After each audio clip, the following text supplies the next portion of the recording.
On Friday, Jamaican opposition Senator Marlene Malahoo-Forte was suspended from the Senate, where the debate continues on whether Jamaica should accede to the Caribbean Court of Justice (CCJ).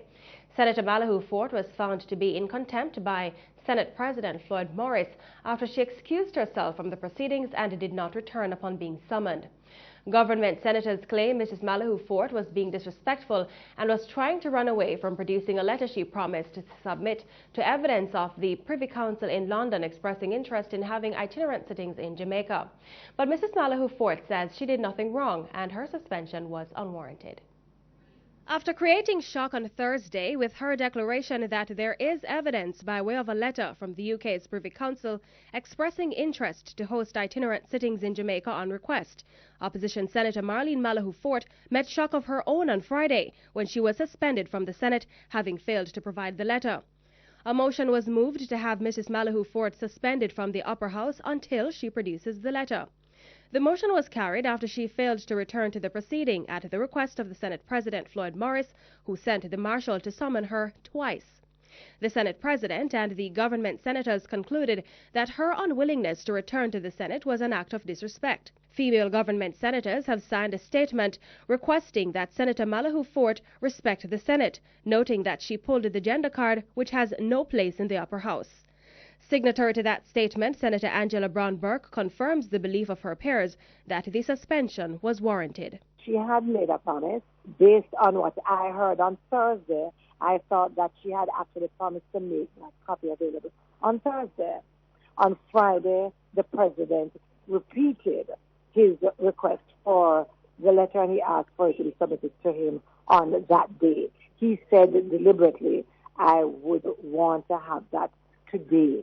She did not say, no, I cannot produce it. She didn't say that. And so it is reasonable for all of us to believe that she had agreed to provide the letter on Friday. The president asked for her to come back to the chamber to ask that specific question. If it was that she could not do it on Friday or whatever the issues were, I believe what the president attempted to do was to give her an opportunity to make that explanation. In my interpretation, she refused to do that. And that is the basis on which we moved. Though Senator Malahoo-Forte continues to champion the existence of such a letter, Senator Brown-Burke says it continues to elude the government. As far as I know, the ministry has been unable to locate such a letter. Meanwhile, Senator Marlene Malahoo-Forte says her actions on Friday were innocent and no insolence was meant. The Senate President wrongly concluded that I intended to disrespect him by not providing a letter to him or by not returning to the Senate within a certain time of his request. Had he given me the benefit of the doubt, had he awaited an explanation, he would have realized that no disrespect was meant to him. The JLP senator says she made no promise to the House on Thursday to produce the letter in question at Friday's sitting, as at that time it was not in her possession. The letter in question was sent to the former Jamaica Labour Party government headed by then Prime Minister Bruce Golding in 2010, addressed to Dorothy Lightburn, who was at the time the Minister of Justice and Attorney General. Senator Malahoo-Forte explained how the letter, which current Minister of Justice Mark Golding says he cannot find, came to being.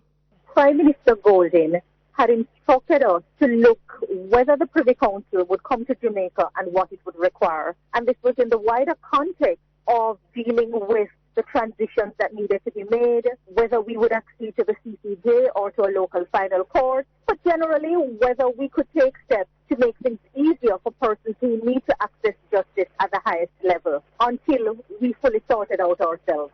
And as for when this letter will make its way into the Senate, Mrs. Marlene Malahoo-Forte says her current situation will pose a problem in that regard. Well, here is the corner that the president has painted himself in. I need to submit the letter personally for it to go on the record. But according to the standing orders, 4311, if you are suspended from the Senate, you should not be in the precincts of the Senate at all, nor should you take your seat. So how am I going to do it? I certainly don't think it's appropriate to send us a copy of the record. It's not a private matter between the Senate president and me. And regarding her suspension, Senator Malahoo-Forte says the opposition leader Andrew Holness and the leader of the opposition business in the Senate, Tom Tavares Finson, are in consultations regarding the next step. She was found to be in the wrong, but the senator declares that it was she who was wronged. It is just an unfortunate series of events that stemmed from a wrong act in the first place. It was wrong to have asked me to withdraw my use of the term mockery, of the phrase making a mockery of the Constitution. It was wrong, and everything flowed downhill from that. Wrong to curtail my free speech in Parliament in a context where parliamentary speech enjoys absolute privilege. Senator Golden should not have risen to his feet and asked the President to rule that I withdraw the matter, because there was nothing unparliamentary and nothing objectionable about what I said, save and except that he did not like it and perhaps did not want the people of Jamaica and those listening on to hear what I had to say. He, as the minister piloting the bill, had another opportunity to speak. Why did he not wait until then to rebut what I say? So when you devise a scheme and force me into a corner where the only thing I can be ruled guilty of is disobeying a wrong order, what do you expect? It is so unfortunate. Very poor exercise of leadership at all levels. I have been thinking, where did I go wrong? What could I have done differently? Should I not have used the word and phrase? It was my considered view. It is a phrase that is regularly used in parliamentary circles. It's a phrase that is regularly used in constitutional law. Should I have caved in and not stood on principle? Absolutely not. And if I didn't have the letter the next day at the time when he requested it, how could I produce it? Mrs. Malahoo-Forte is not surprised that the female government senators have determined her actions as disrespect, but she contends that what she did was exercise free speech in a context that was absolute privilege. In principle, it is not the Senator President's view of the proceedings that matter when I am making my presentation. It is my view. Senator Morrison said he had looked at what was happening, and in his view, there was nothing wrong with how the amendments were being made.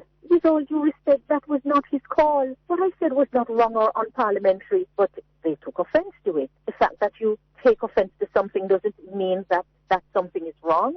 So they now are turning it around to say this is all about my being disrespectful. With all due regard, if I can't stand in principle for what I believe, what do you expect me to stand for? In the same way that it was my considered view that the amendments, when looked at in totality, are making a mockery of the Constitution, it is my principled view that I did nothing wrong, and the call by the President for me to withdraw was a wrong call.